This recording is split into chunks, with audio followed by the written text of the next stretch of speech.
It was 11:42 in the morning of my wife's funeral when my daughter-in-law, standing in our kitchen with her sister, called me one less mouth. The reception was at our house, 40 years on the same lot on Page Street, 3 blocks from the Yahara River, 2 blocks from Christ Lutheran Church, where Astrid and I had been married in May of 1977, and where I had stood that morning, looking at the casket and not crying, because Norwegians do not cry in public. The kitchen was full of hot dish.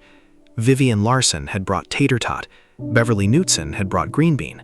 Pastor Eric's wife, Linda, had brought the kind of casserole that has cream of mushroom in it that I have never been able to identify by name, but have eaten at every Stoughton funeral since 1973. I had come into the kitchen to get a glass of water. Tessa was at the sink. Her sister Britt was leaning against the counter next to the refrigerator. Neither of them saw me. The doorway turns at an angle that hides a man if he is standing still. "One less mouth," Tessa said. "Now we just have to figure out how long he's planning to stay in that house." Britt laughed. It was not a cruel laugh.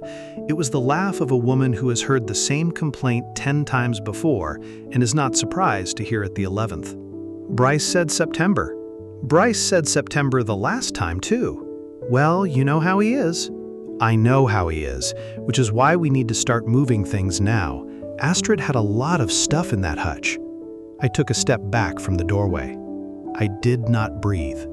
I stood with my back against the wall of the dining room, in my own house, in the suit I had bought in 1998 for my mother's funeral, and which I had worn at every funeral since.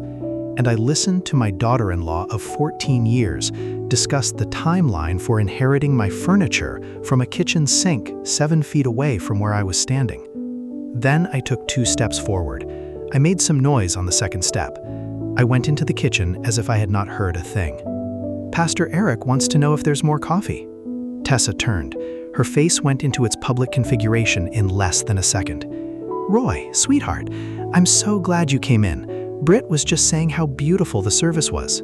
My name is Roy Halvorsen. I am 72 years old. I was born in Stoughton, Wisconsin in 1953 in a house on Forest Street that my father had bought for $9,000 in 1948 after coming home from Korea. My grandfather, Lars Halvorsen, had come over from Tinn, Norway in 1906 and had worked in the Stoughton Wagon Works until they closed, and then in the canning plant until that closed too. My father, Knut, had worked for Madison Gas and Electric for 41 years and had retired the year I started high school. I worked for Madison Gas and Electric for 38 years myself. I climbed poles for the first 19 of them. I supervised crews for the last 19. I retired in 2015. My wife, Astrid, worked at the Stoughton Public Library on Division Street for 34 years. She was a children's librarian for the first 18. She was the head of acquisitions for the last 16.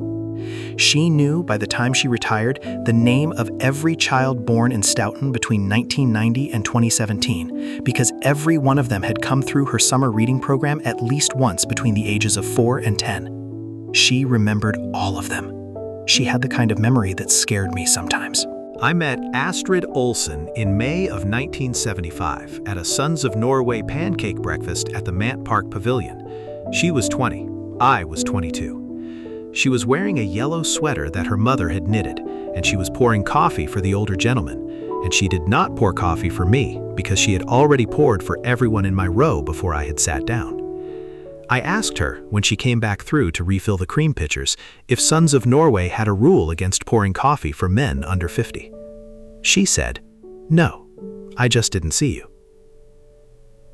We were married on May the 20th, 1977, at Christ Lutheran Church on Division Street, 2.5 blocks from the library where she was already working as a substitute. Pastor Olav Strandvik married us. Pastor Eric Bjornson, who would bury Astrid 48 years later, was a junior in seminary at the time and had been hired to play organ for the wedding, which is a coincidence I have thought about more often than is reasonable since the morning Astrid was diagnosed. 48 years. We did not have other children after Bryce. That is one of the things I want to say before I tell you the rest. Bryce was born in October of 1978. He was an only child by accident, not by choice. Astrid had 2 miscarriages between 1980 and 1983, and one of them was difficult. Her doctor at the time, who was a man we did not particularly like, but who was the only OB in Stoughton, told her she should stop trying. We stopped trying. We loved Bryce. I want to be clear about this. We loved him the way you love a child who is the only one you have, which is not the same way you love a child who is one of 3 or 4. We loved him with the entire weight of 2 parents and a quiet house and a finite number of years. He was a good child. He grew into an awkward teenager. By his early 20s, he was an unsteady young man. He went to UW Whitewater for 2 years and dropped out. He sold cars in Madison for 6 years. He sold insurance in Madison for the next 12. He met Tessa Lindhall in 2010. They married in 2011. There were no grandchildren. I want you to know I am not bitter about that. But it left us in our 70s with a son and a daughter-in-law and no other children at the funeral. Astrid was diagnosed with pancreatic cancer in February of 2025. She had been losing weight since November and had been telling herself and me that it was probably nothing. She was the kind of woman who had not been to a doctor for anything except a flu shot since 2017. The diagnosis came on a Tuesday. The oncologist at UW Hospital in Madison gave her between 3 and 8 months, depending on how she responded to chemotherapy. She responded badly to chemotherapy. She made it to the end of October. What I want to tell you about, though, is what she did between February and October. Astrid had been a librarian for 34 years, which means she was a person who organized things. Her closet was alphabetized by sweater color, her recipe box was tabbed by season. Her tax records went back to 1978 in chronological order in 3 banker's boxes in the basement. In March, the month after her diagnosis, she started spending 2 or 3 hours every afternoon at the kitchen table with stacks of papers I had never seen before. I asked her once what she was doing. She said, "Roy, I am putting the house in order." I assumed she meant in the metaphorical sense, the way a person says, "I am getting my affairs in order," when she means, "I am writing a list of who gets the silverware." That is what I assumed. I was wrong about what she was doing, but I was not wrong to assume. We had been married 48 years. The order she put things in had always been small and domestic: the closet, the recipes, the Christmas cards. In April, she said something to me at dinner that I did not, at the time, take seriously. "Roy, do you remember Magnus Lindquist?" "Magnus," I said. "Of course." "He's still practicing." "I know he's still practicing. I see him at Sons of Norway." "I went to see him on Tuesday." I looked up from my plate. Magnus Lindquist had been our family lawyer since 1982. He had drawn up our wills in 1985 and updated them twice. He had buried his own wife 2 years before mine, a woman named Helga who had been a kindergarten teacher in McFarland, and he had not, as far as I knew, ever taken her photograph off the bookshelf behind his desk. I had not seen him professionally in 17 years. "Why?" I said. She did not look up from her food. "Because I want my affairs to be properly handled, Roy, and Bryce is not the one I want handling them." I did not push. That was probably my mistake. I did not push because Astrid had just been diagnosed with a cancer that was killing her by inches every single week, and I did not have the heart to ask her, in April, what she meant by "Bryce is not the one I want handling them." I let her organize. She organized for 7 months. In June, she asked me to drive her to Heartland Credit Union on Main Street. She said she needed to put something in the safe deposit box. I asked her if she wanted me to come in. She said no, she would only be a minute. She was in the bank for 34 minutes. When she came out, she did not say what she had put in the box. In July, she told me casually, Well, what passed for casual with Astrid, which was a tone she only used when she had already decided the matter, while I was making her tea, that she had asked Magnus to handle a few small things, and that I should expect a phone call from him sometime later. She did not say later than what. In August, she stopped chemotherapy. The oncologist had told her 2 weeks earlier that it was no longer working. In September, she stopped going to the kitchen table to organize. She had finished. Right, whatever finished meant. Astrid died on October the 29th, 2025, at 4:15 in the afternoon, at home, in the bedroom we had shared for 48 years, with me holding her hand, and Pastor Eric sitting in the chair by the closet reading from the Book of Common Prayer in a voice that did not catch. The funeral was on November the 3rd. Bryce and Tessa drove up from Madison the night before the funeral and stayed at our house. They had not stayed at our house in 11 years. On the morning of the funeral, Tessa was already up at 6. She was already in our kitchen. She was opening cabinets she had no reason to open. I came downstairs at 6:30 in my robe. I was making coffee. She was looking inside the hutch where Astrid kept her grandmother's cake plates, the cake plates that had come over from Tin, Norway in 1906. Tessa turned around when she heard me. "Roy, sweetheart, I was just looking at these gorgeous old plates. Astrid told me once they were going to be mine someday." Astrid had not told her that. Astrid had told me 4 years earlier that the cake plates would go to Beverly Knutson, who is Astrid's oldest friend in Stoughton, and to her niece Inger in Eau Claire. The plates were on the inventory Astrid had prepared in March of 2025, and which I had not yet read. But I did not know that yet on the morning of the funeral, at 6:30, with Tessa standing in front of the hutch in my own kitchen. I said, "Tessa, let's get through today first." She smiled. Of course, Roy. I'm so sorry. I didn't mean to be. I wasn't going to take anything. I was just, they're so beautiful." She closed the hutch. She did not stop looking at it for the rest of the morning. "Oof da," my mother used to say when something was going wrong and you had not yet caught up to it. I caught up to it later than I should have. After the funeral, after the burial at Riverside Cemetery, after the reception at the house, after the conversation in the kitchen that I had overheard, Bryce sat down with me in the living room while Tessa was upstairs. "Dad, we've been talking. Mom would have wanted us to start thinking about what's next." I said, "What is next, son?" He said, "Maybe it's time for something smaller." He meant the house. He did not mean a smaller car or a smaller heart or a smaller window of grief. He meant the house I had paid the mortgage on for 40 years, and the lot I had mowed on Saturdays for 40 years, and which my neighbor Stan Jorgensen and I had argued about at the property line every spring of the first 10, because Stan thought the survey was wrong, and it turned out in 1994 that Stan was right, and I owed him 16 square feet of crabgrass, and the kitchen Astrid had stood in for 40 years. I did not say what I was thinking. What I said was, "Son, your mother is buried 3 hours ago. Let's not have this conversation tonight." He said, "Of course, Dad, of course. We can talk about it whenever you're ready.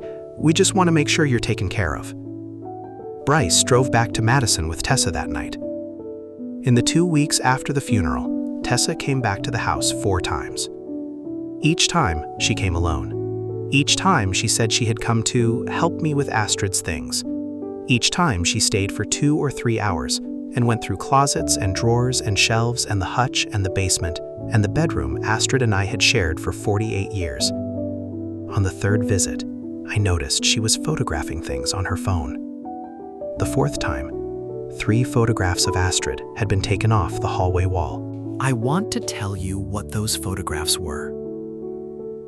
The first was Astrid at 21, the year before we met, standing with her sister at the Norway Days Parade in Madison in 1974, in a blue bunad her mother had made. The second was Astrid and me on our wedding day, May the 20th, 1977, on the steps of Christ Lutheran Church. The third was Astrid at 58, the year she became head of acquisitions, sitting at the children's reading table at the Stoughton Public Library, surrounded by 12 kindergartners. Tessa had taken those 3 down and replaced them with nothing. Bare nails on the wall.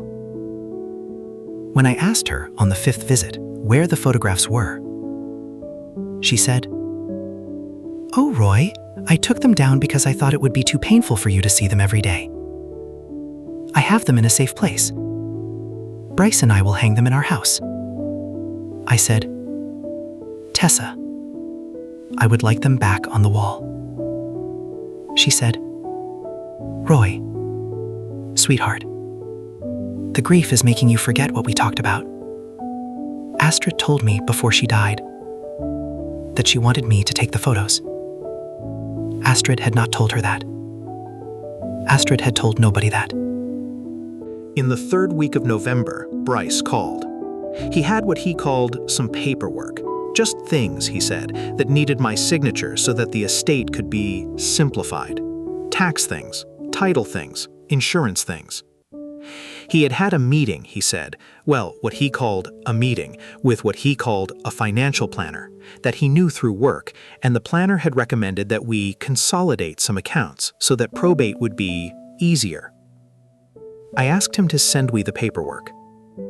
He said no, that he wanted to bring it over and walk me through it because he understood I was not great with paperwork and he did not want me to be confused.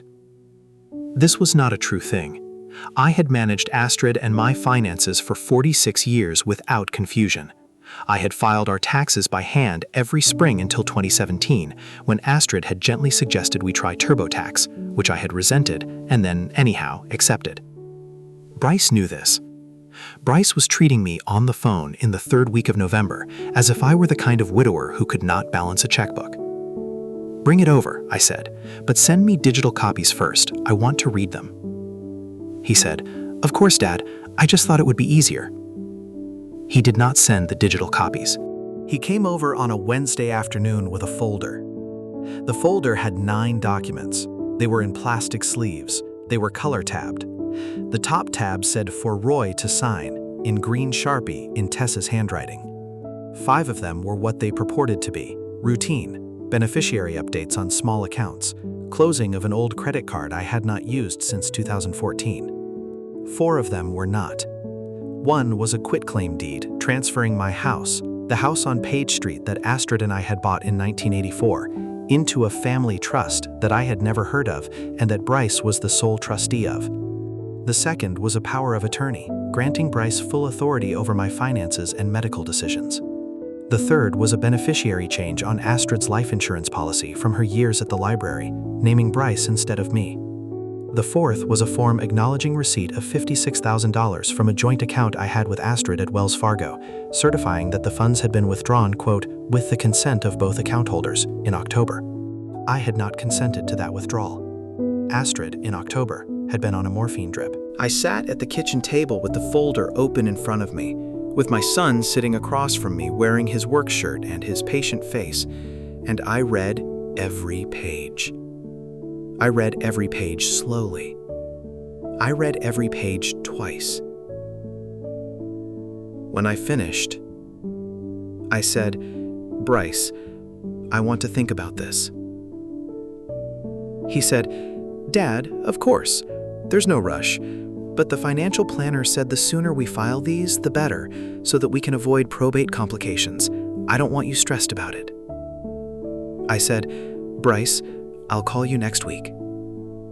He left the folder on the table. I sat there for a long time after he drove away. The light went down. The kitchen got cold. I did not turn on the overhead lamp.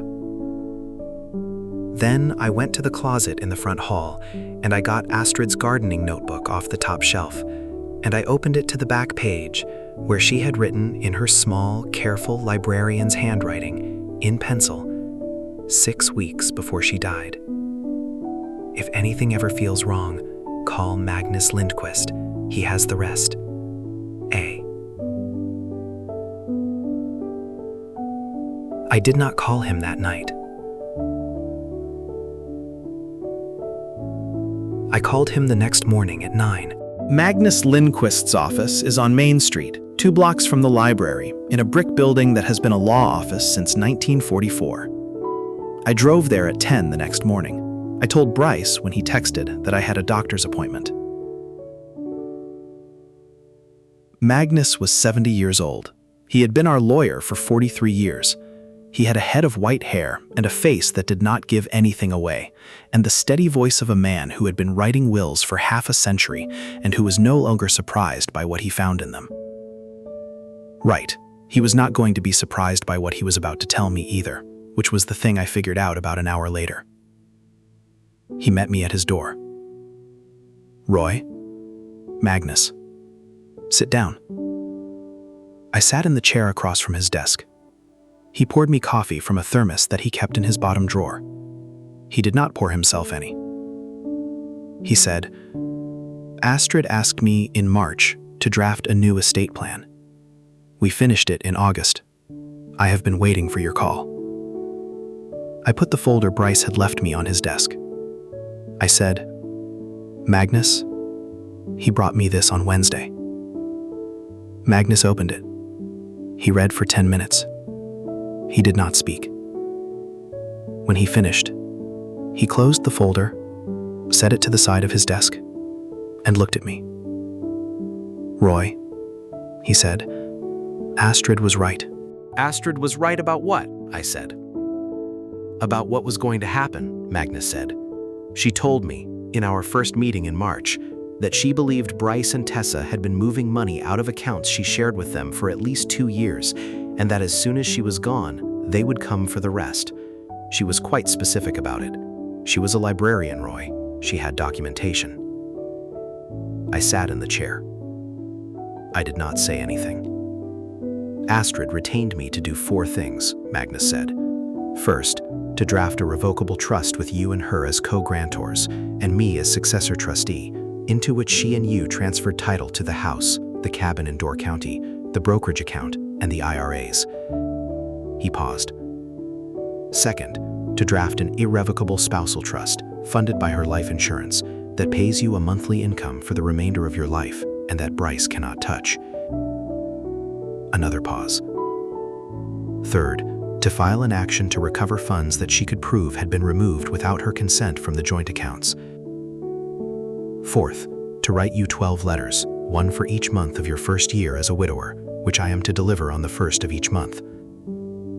He paused. "Roy, the first letter is in this drawer." Magnus opened his right desk drawer. He took out a manila envelope. He set it on the desk between us. The envelope was sealed. On the front, in Astrid's handwriting, in her small, careful pencil, it said, "Roy, November." I did not pick it up. "Magnus," I said, "how much?" "How much what?" "How much did Bryce take?" Magnus looked at the folder on the corner of his desk. He looked back at me. Astrid documented $183,000 withdrawn from a joint money market account at Cortland Credit Union between June of 2023 and August of 2025. The withdrawals were authorized by Bryce, using a power of attorney that Astrid had granted him in 2020 for a separate purpose, and that Bryce had failed to disclose he was using for these withdrawals. He paused. Tessa, separately, opened 3 credit cards in Astrid's name in 2024. Astrid identified them in May of this year. The cards have a combined balance of $41,600. Tessa has been making minimum payments on them out of one of the accounts she emptied. I did the math in my head. $224,000. More than I had made in any year of my life. A house in Stoughton, a used Ford, 3 weeks in Door County every August. That was what $224,000 would have bought in our house, doing the math we used to do. "There is one more thing," Magnus said. "Astrid named you as the sole plaintiff in a civil recovery action that I am authorized to file as soon as you tell me to. She named separately Bryce and Tessa as defendants. She drafted, in her own hand, a one-page statement of facts that I will be including with the filing. He took out a single sheet of paper. He turned it around and slid it across the desk. It was Astrid's handwriting. It was 3 paragraphs. The first paragraph said that she, Astrid Halvorsen of Stoughton, Wisconsin, had reason to believe her son and daughter-in-law had been removing funds from her household accounts without her authorization since June of 2023. The second paragraph itemized the dates, the amounts, the account numbers, and the recipient information for each of 17 separate transactions. The third paragraph said, "I am writing this in case I am not alive to say it. My husband Roy is to know that I knew. He is to know that I did not let it happen. He is to know that he is not alone in this and that he has not been confused. Astrid Halvorsen, May 14th, 2025. I read it 3 times. The third time I had to stop after the second paragraph because my hand was shaking. Magnus said nothing.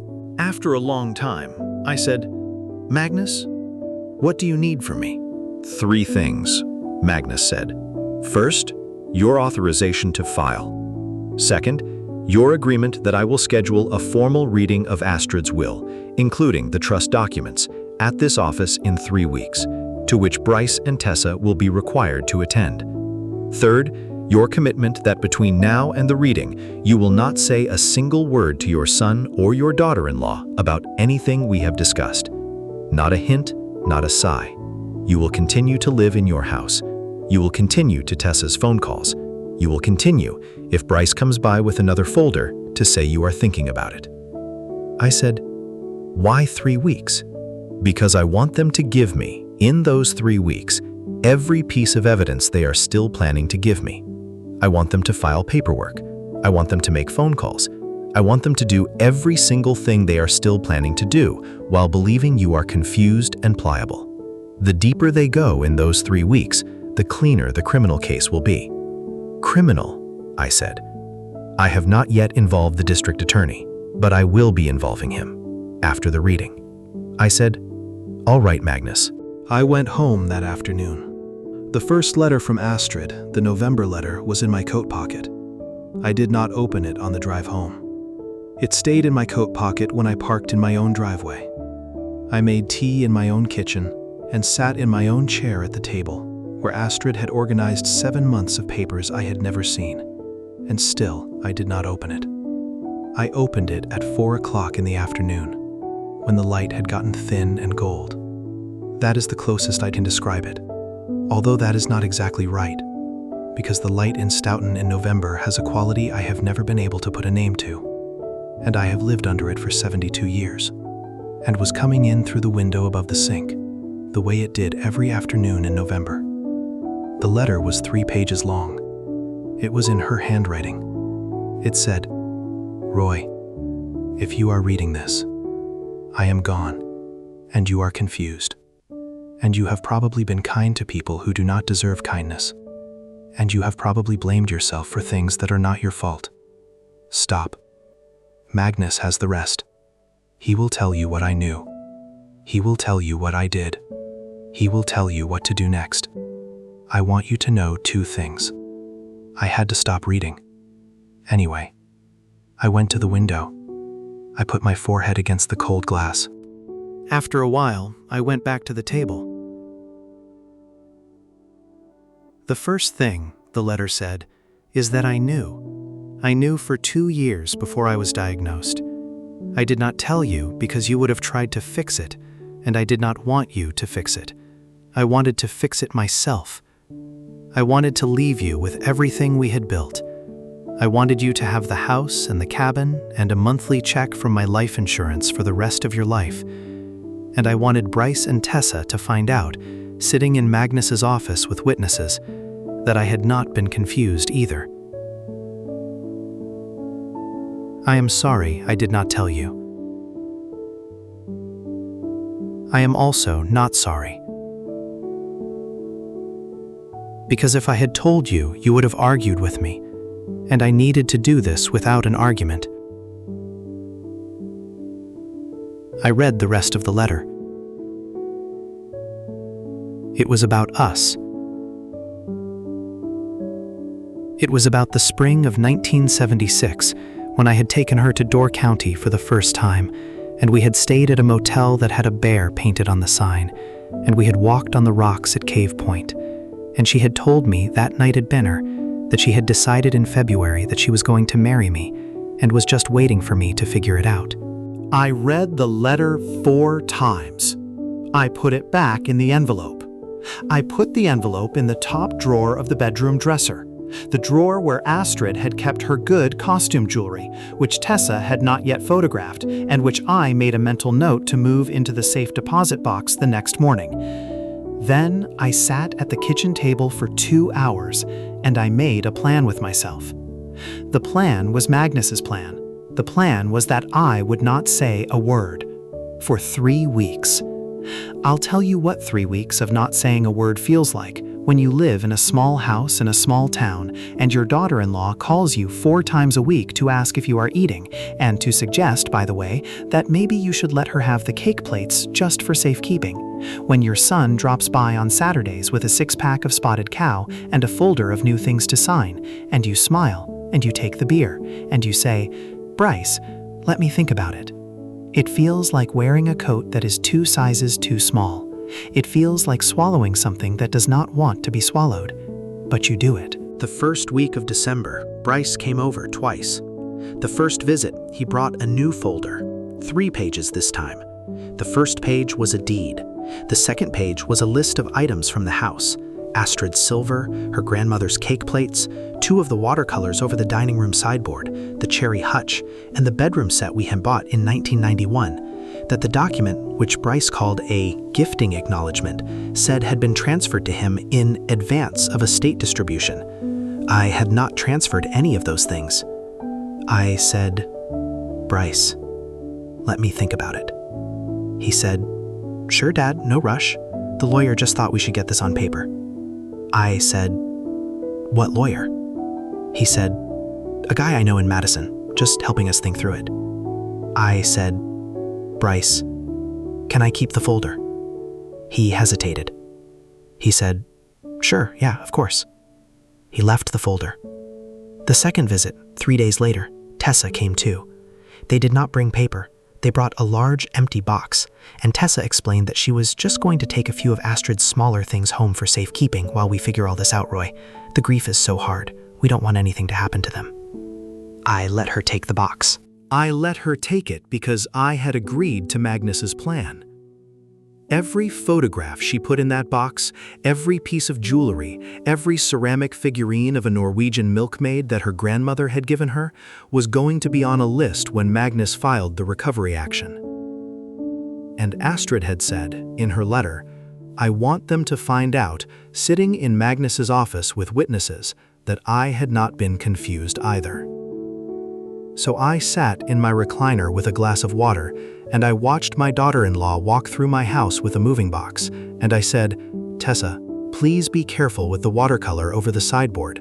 It was Astrid's mother's." She said, "Of course, Roy. I'll treasure it." She wrapped it in newspaper. She put it in the box. She drove away with it. That evening, Beverly Knutson came over with a hot dish. Beverly is 74. She is the widow of Marvin Knutson, who died in 2016. Marvin had been the dispatcher at the Stoughton fire station for 31 years, and his funeral procession had been the longest I had ever seen in town. She has lived next door to Astrid and me since 1991. She kept her hot dish in a glass casserole because she did not believe in plastic, and her pie crusts were the best in Stoughton, which is not a small claim.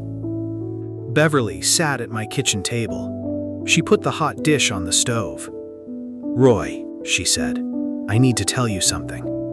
"All right, Beverly." "I saw Tessa load 3 boxes into her car this afternoon." "I know, Beverly. She was here." "Roy, the 3rd box was Astrid's Benad, the blue one." I did not say anything. Astrid had been buried in a different Bunad, the white one, the one her mother had made her for her wedding.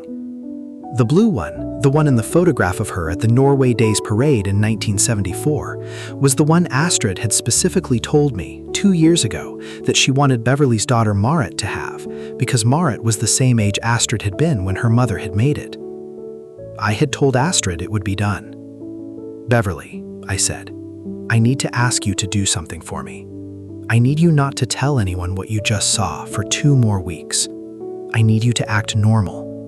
I need you, if Tessa comes by, to talk to her about your garden.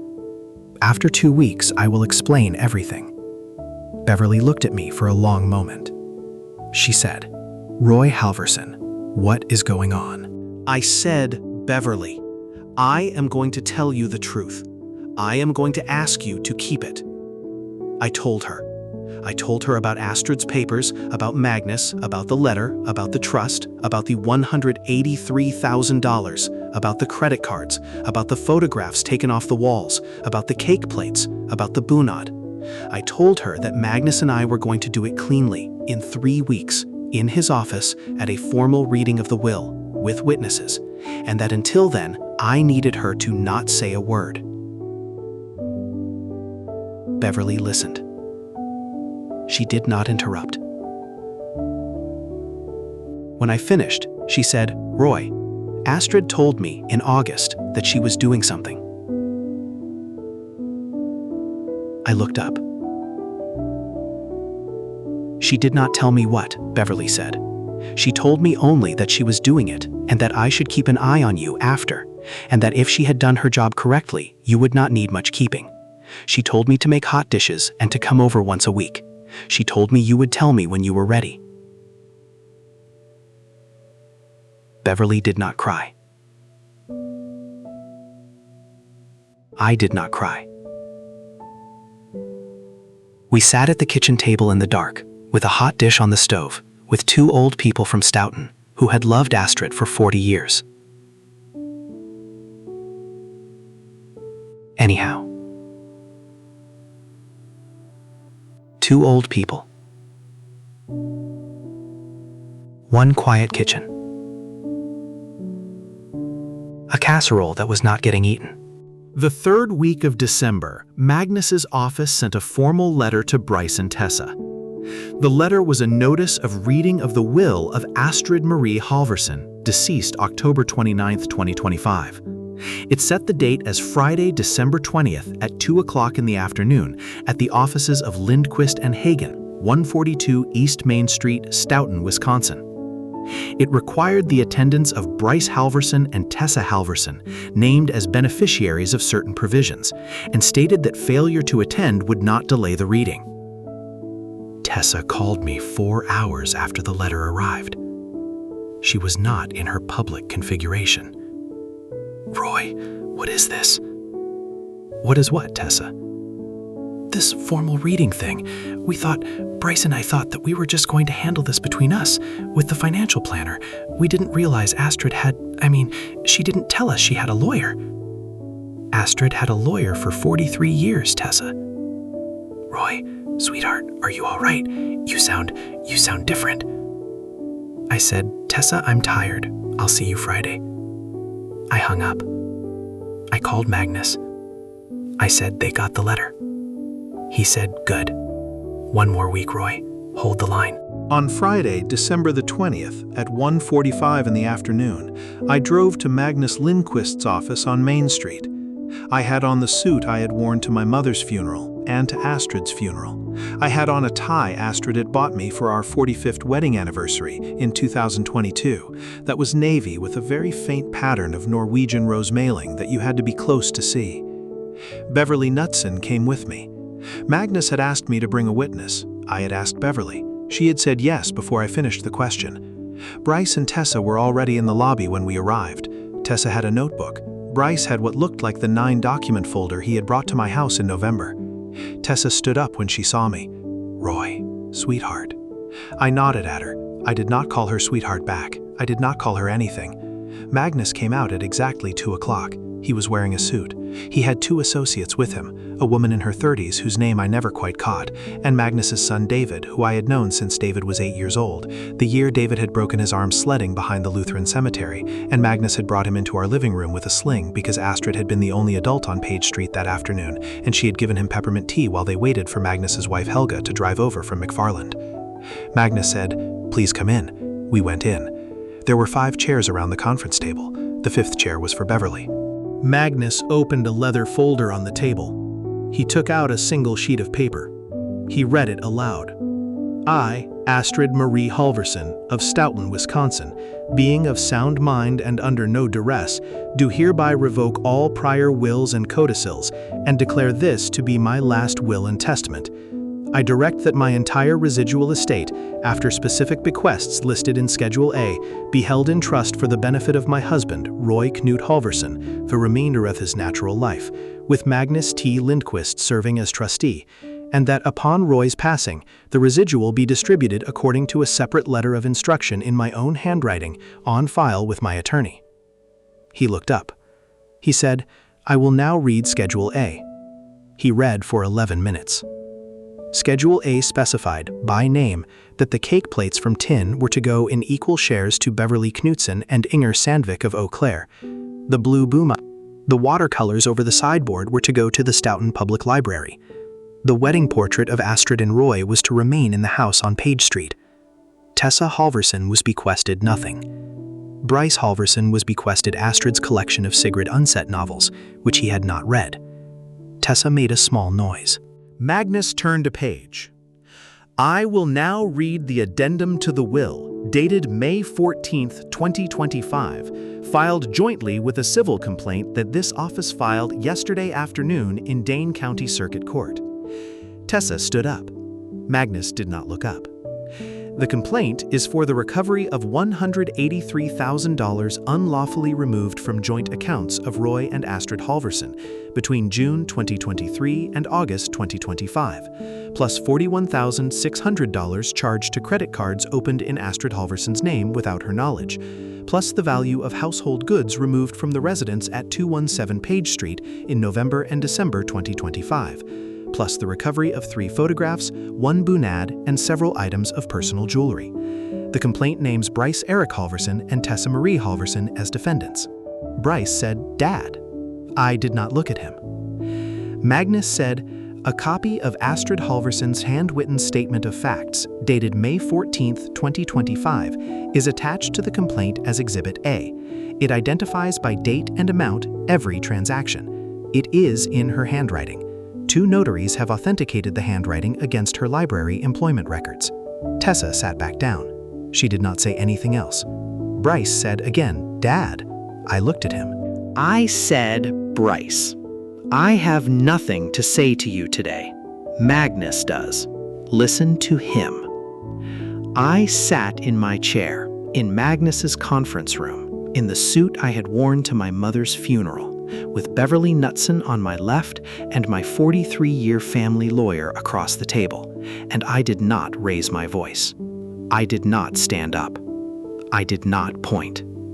I let Magnus read for another 38 minutes. When Magnus finished, the woman associate handed Bryce and Tessa each a copy of the complaint, the will, the trust, and a settlement letter. The settlement letter said that if Bryce and Tessa returned all funds, all goods, and all photographs within 90 days, the criminal referral to the district attorney would be withdrawn. If they did not, the referral would be filed on day 91. Tessa was crying. It was not the public crying. It was the other kind. Bryce said, Dad, we didn't. Mom would not have wanted this. I said, Bryce, Astrid wrote this, every word of it, in her own hand. She wrote it from her hospital bed in May. The complaint is her complaint. I am only here because she made me come. If you want to argue with the woman who was buried at Riverside. I stood up. I left the room. That was that. The thing my wife had been working on since March was finished. By her, not by me. I had only been the one in the chair. Beverly drove me home. I did not speak in the car. She did not speak either. Beverly had been a Stoughton woman for 74 years. She knew the value of silence in a Ford Taurus on a December afternoon. When we pulled into my driveway, Astrid's December letter was sitting on the welcome mat by the front door. Magnus's son David had dropped it off 2 hours earlier. The envelope said, in Astrid's small handwriting, Roy, December. I picked it up. I read it that night, after Beverly had heated up another hot dish and sat with me at the kitchen table for an hour and gone home. The December letter was shorter than the November letter. It said, "Roy, by the time you read this, it will have happened. Magnus will have done what he was supposed to do. Bryce and Tessa will know that I knew.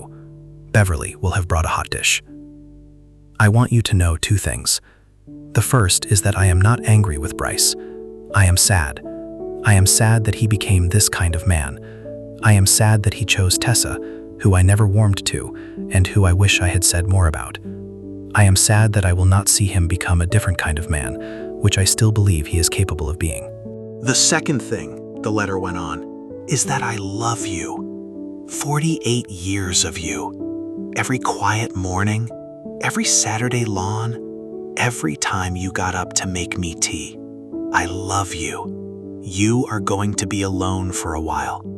You are not going to be alone forever. Magnus will help. Beverly will help. Pastor Eric will help. There are more good people in Stoughton than you think. Roy, the kindest thing my mother ever said to me on her deathbed was, "I am not afraid because you are still here." I want to say that to you now. I am not afraid because you are still here. I read it 3 times. I put it in the envelope. I put the envelope in the drawer with the November letter. There are 10 more letters to come. The kindest thing my wife ever did for me was finish writing me out of trouble before she had to go. If you have made it this far, would you do me a favor? Tell me in the comments where you are watching from, just the city or the town. I read every single one. If this story meant something to you, please leave a like. There is one more thing. Look, I'll tell you why I am asking. I want you to call your mother